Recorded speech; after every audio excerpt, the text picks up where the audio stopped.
Rome, at its height, is supposed to be the safest place in the world. The empire is rich. The borders are stable. Roads stretch across continents. Grain ships arrive from distant provinces. Law, order, and spectacle hold society together. And yet, for the average Roman, survival is never guaranteed. This is the contradiction at the heart of ancient Rome. From the outside, this world looks confident, disciplined, even prosperous. But step away from emperors and marble statues, and daily life becomes fragile. One injury, one bad season, one fire, one illness, and everything can unravel. To be clear, this is not a story about a collapsing civilization. For many, Rome works. People laugh, work, eat, raise families, attend games, and live full lives. But beneath that surface is a quieter reality. Ordinary Romans live close to the edge, supported by systems they do not control and cannot repair when they fail. In this film, we focus on that hidden layer of Roman life. Not senators, not generals, not emperors, but the people who carried water, baked bread, raised children in cramped rooms, worked until their bodies failed, and trusted that tomorrow would still function.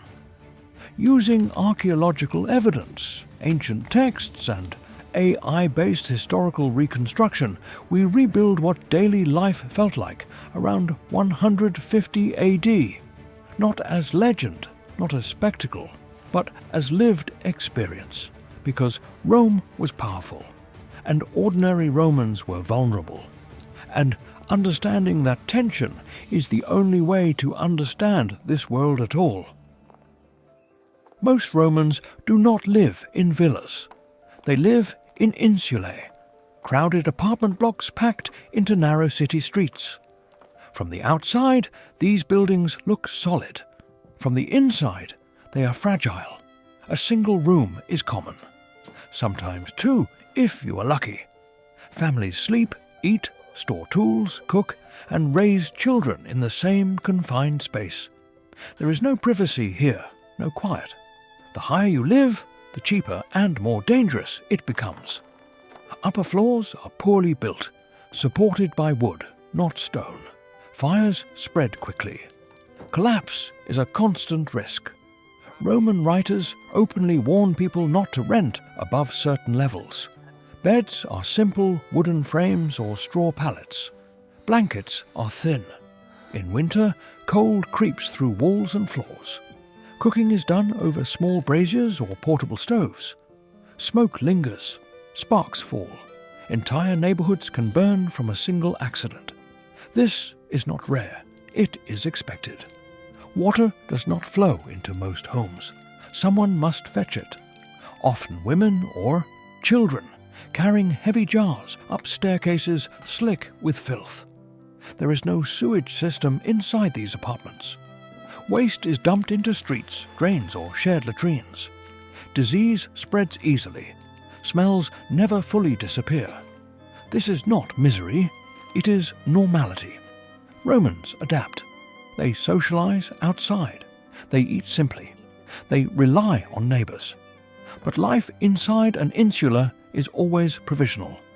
You are housed but never secure, sheltered but never safe. And this fragile domestic world shapes everything that comes next. Rome feeds its people, but just barely.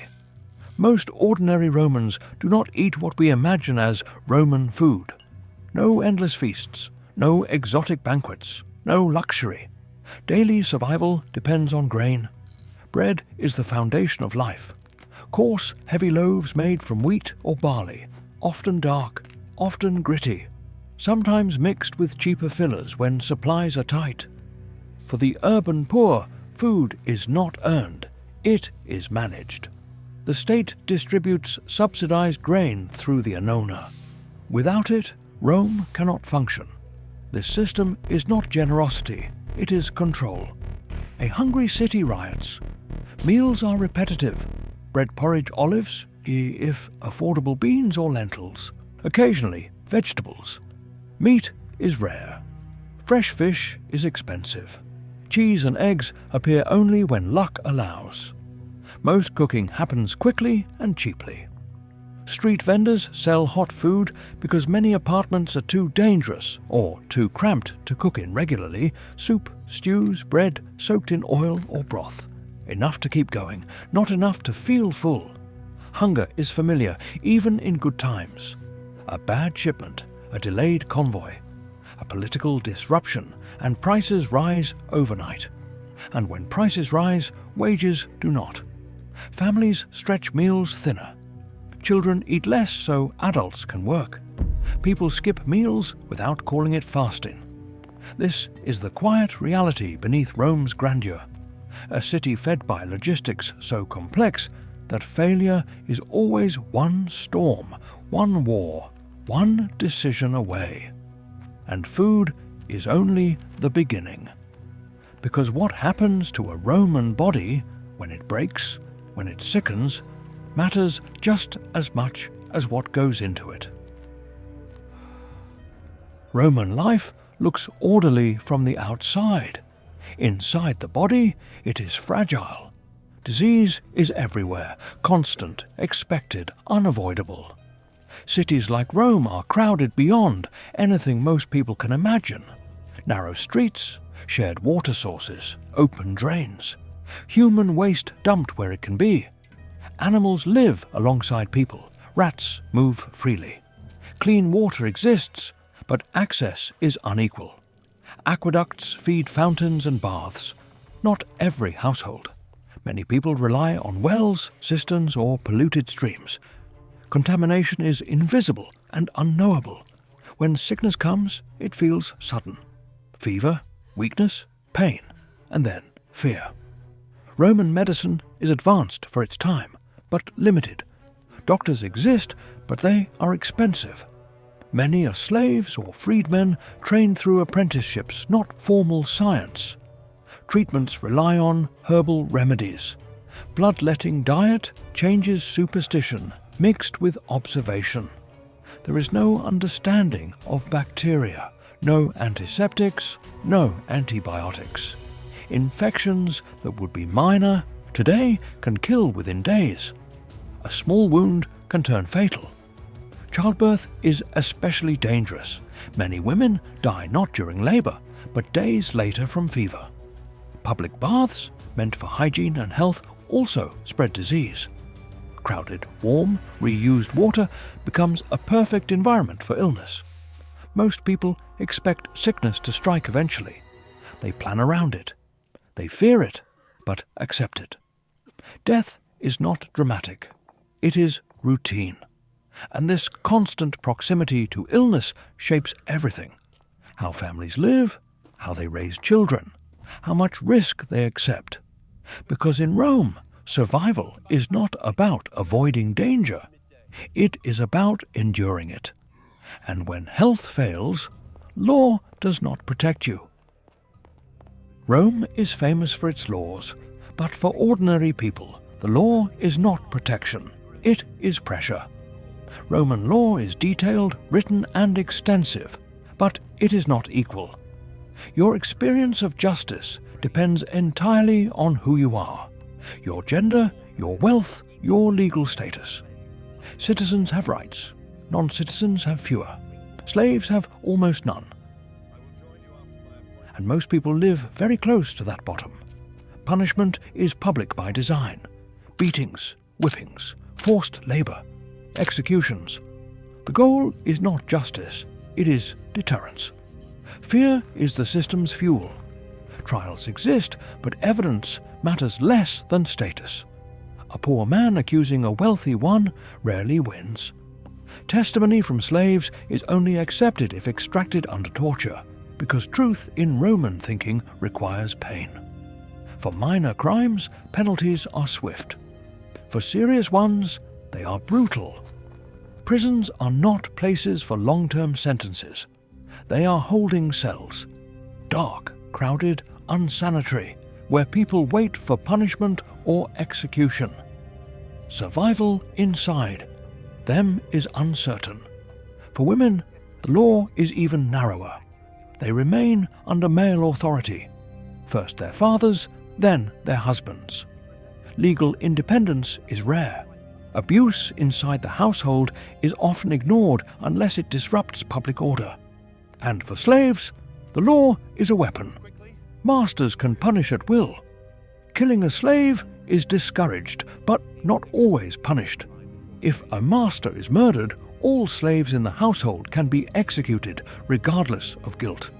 This creates a society that functions not on trust, but on fear of consequences.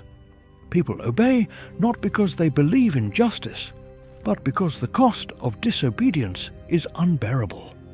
And when law governs every movement, every word, every mistake, private life becomes narrow.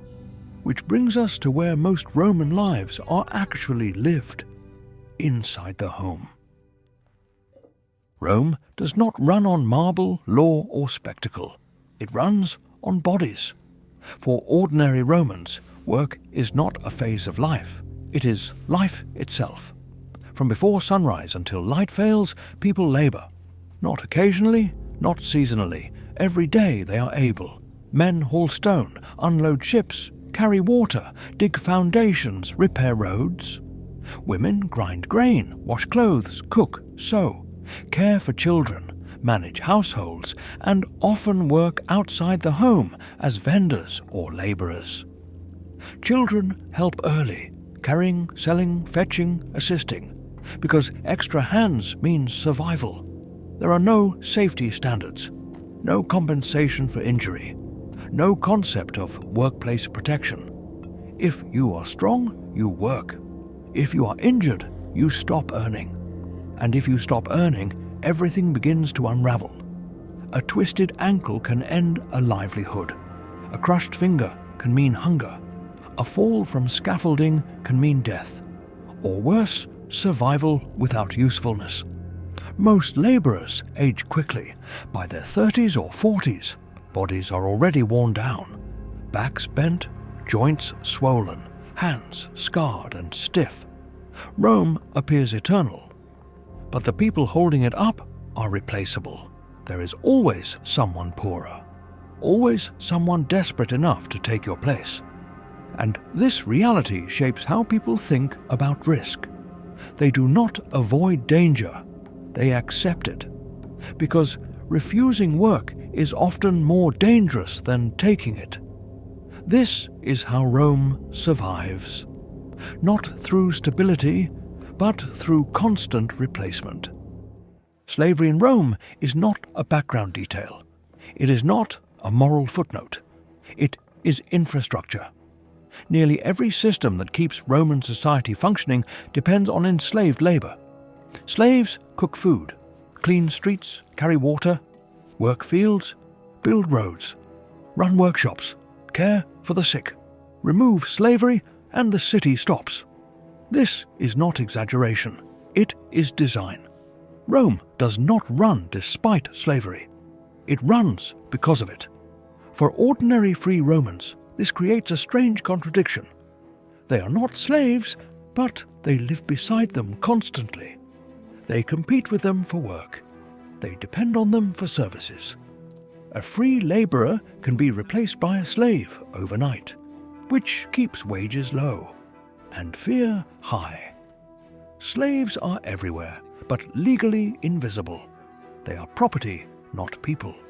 They can be bought, sold, rented, punished, or separated from family at will. Most slaves are not chained in mines or galleys. Many live inside households. They sleep near their owners, raise their children. Here, private conversations. This intimacy does not create safety. It creates tension. Owners fear rebellion. Slaves fear punishment. Both live under constant surveillance. Violence is built into the system. Not always dramatic, but always present. A master can beat a slave legally, severely injure them, sometimes kill them, with limited consequence. And if a master is murdered, Roman law allows every slave in that household to be executed. Not because they are guilty, but because fear must be maintained. This shapes behavior across society. Obedience becomes survival. Silence becomes protection. Trust becomes rare. Slavery also blurs moral boundaries. Romans justify it as natural. Children grow up seeing human beings treated as tools and learn that power defines humanity. Even freedom is unstable. A freed slave gains legal status, but never equality.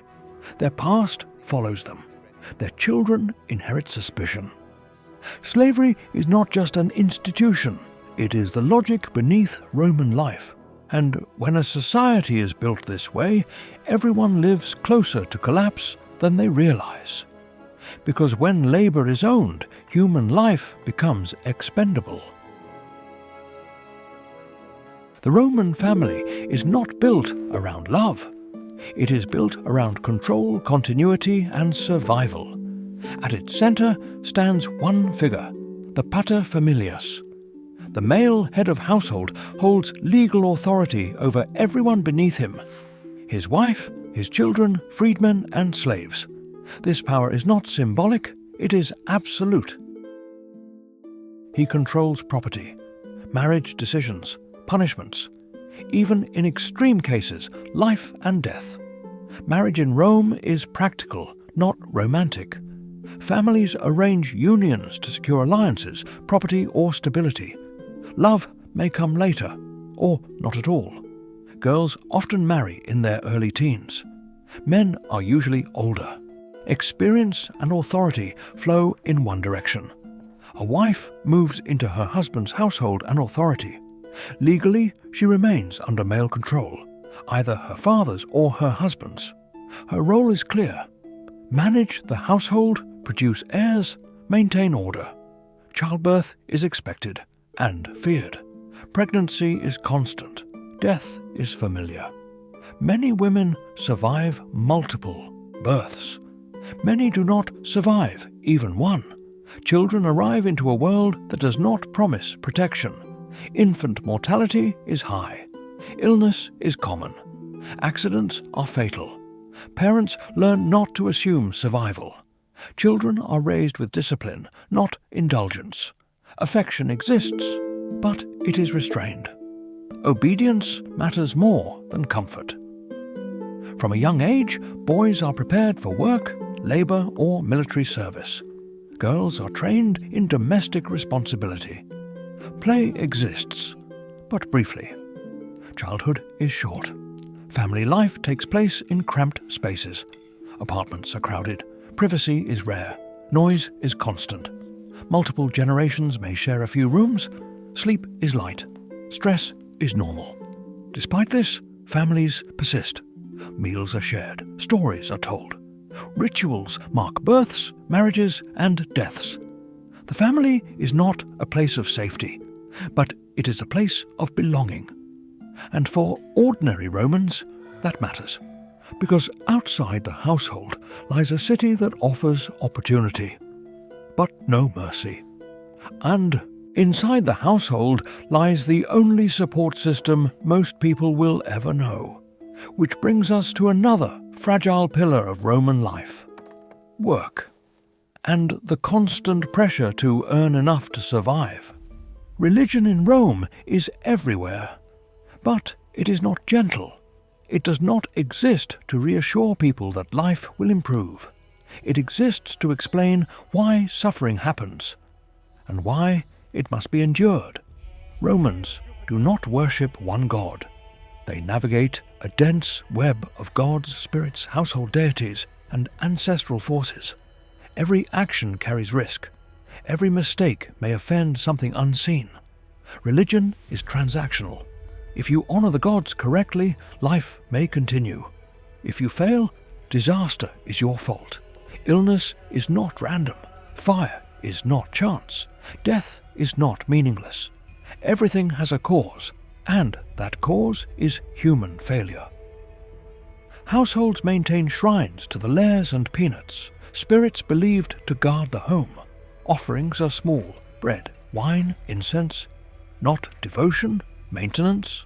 Public religion is even more rigid. Festivals, sacrifices, and rituals are performed not for joy, but to keep the gods satisfied and the city stable. Temples are crowded during crisis, not with hope, but with anxiety.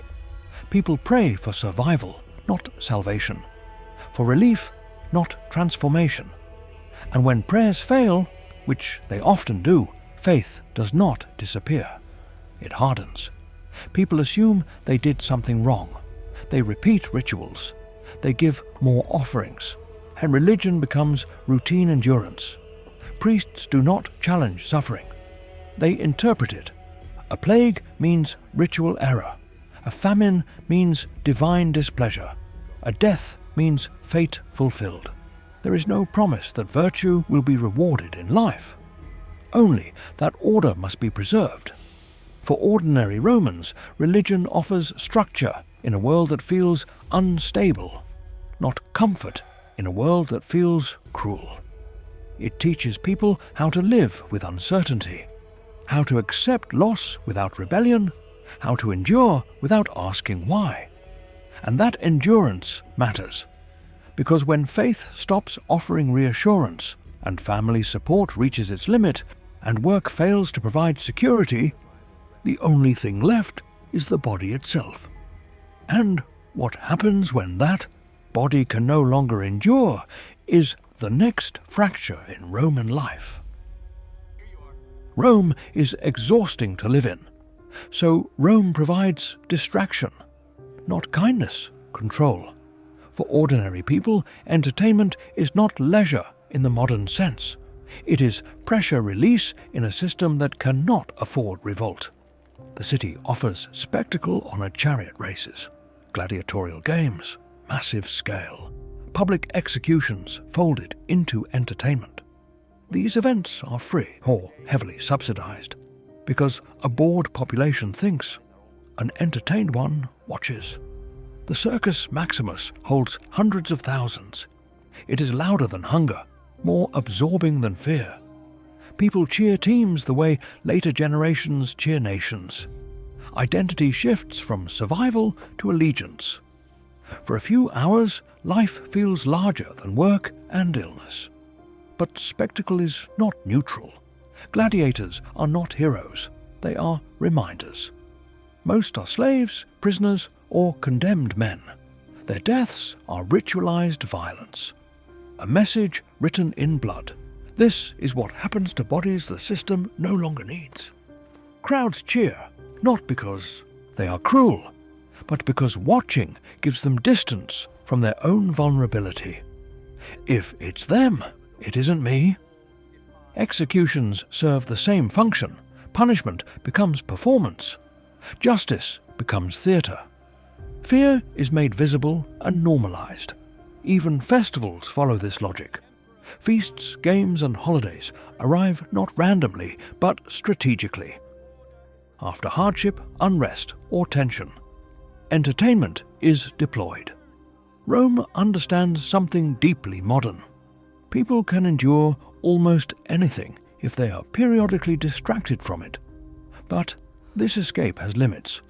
When food shortages stretch too long, when disease overwhelms distraction, when work leaves nothing left to recover, spectacle stops working. And when it stops working, Rome does not collapse, but the illusion of safety does. Because beneath the games, the cheers, and the noise, ordinary Romans return to cramped rooms, fragile bodies, and uncertain futures. And that uncertainty shapes the most personal part of Roman life. How people form relationships, how they marry, and how they raise children who may not survive. Rome is built for the strong. Its streets are steep and uneven. Its work is physical. Its economy rewards bodies that can labor, carry, endure. There is no concept of retirement. If you cannot work, you must be supported by family, by patronage, or by luck. And luck runs out quickly. Injury is common. A fall from scaffolding, a crushed hand at a mill, a back broken under years of hauling stone or water. Once injured, recovery is uncertain. medical care is expensive. Rest means no income. Many people never fully heal. Disability does not remove expectations. You are still expected to eat, but no longer expected to earn. Families absorb this burden first. Elderly parents share rooms with children and grandchildren. The sick are kept inside, out of sight if possible. But space is limited. Food is limited. Patience is limited. Those without family face harder choices. Some beg. Some attach themselves to temples or bath complexes. Some sell what remains of their labor, guarding doors, watching goods, performing menial tasks. Others simply vanish from records. Old age is not respected by default. Respect must be earned earlier through status, wealth, or connections. Without those, aging is exposure. Women face this more sharply. Widows without sons lose protection. Disabled women lose marriage prospects. Older women often survive only through informal networks, favors, gossip, shared childcare. Slaves fare worst. An injured slave loses value. An elderly slave becomes a cost. Some are freed when they can no longer work, not as mercy, but as release from obligation. Freedom in that moment is abandonment. Rome does not plan for decline. It assumes continuity, that bodies will keep functioning, that families will keep absorbing loss, that those who fall behind will quietly disappear. Most people understand this early. They work while they can. They save when possible. They invest in children, patrons, and alliances. Because in Rome, survival is not just about today. It is about what happens when your strength fails and the system keeps moving without you. And nowhere is that more visible than in the final space where Roman lives converge: death, and what, if anything, follows it. Rome does not collapse in this story. That is the uncomfortable truth. The empire endures. Its roads stay busy. Its laws continue. Its monuments rise higher. What fails is not Rome, it is the people inside it. For ordinary Romans, life is not defined by glory or decay, but by proximity to risk. You live well enough until you don't. You work until your body fails. You eat until supply breaks. You obey because disobedience costs too much. Rome functions because it absorbs loss. The sick disappear quietly. The injured fade from records. The old are folded into households or pushed aside. Slaves are replaced. The poor are endured, not rescued. Nothing here is accidental. This is not cruelty born of chaos. It is order designed for scale. Rome does not promise safety. It promises stability, as long as individuals remain replaceable. And most people understand this. They build meaning small. In family meals, in shared rooms, in favors owed and repaid, in gods asked for endurance, not rescue. They laugh. They celebrate festivals. They attend games. They fall in love. Not because life is easy, but because it is fragile. That is the real lesson of Rome. Not marble, not legions, not emperors, but a society so powerful that it could keep functioning while millions lived close to the edge and learned to survive without expecting protection. Rome was not cruel by accident. It was efficient by design. And understanding that is the only way to truly understand how ordinary people lived inside the greatest empire the ancient world ever built. This was Rome. Not as legend, not as spectacle, but as lived reality. If you want to continue this journey through history as it was actually experienced by ordinary people, not elites, subscribe. Because the past didn't feel like a story. It felt like life.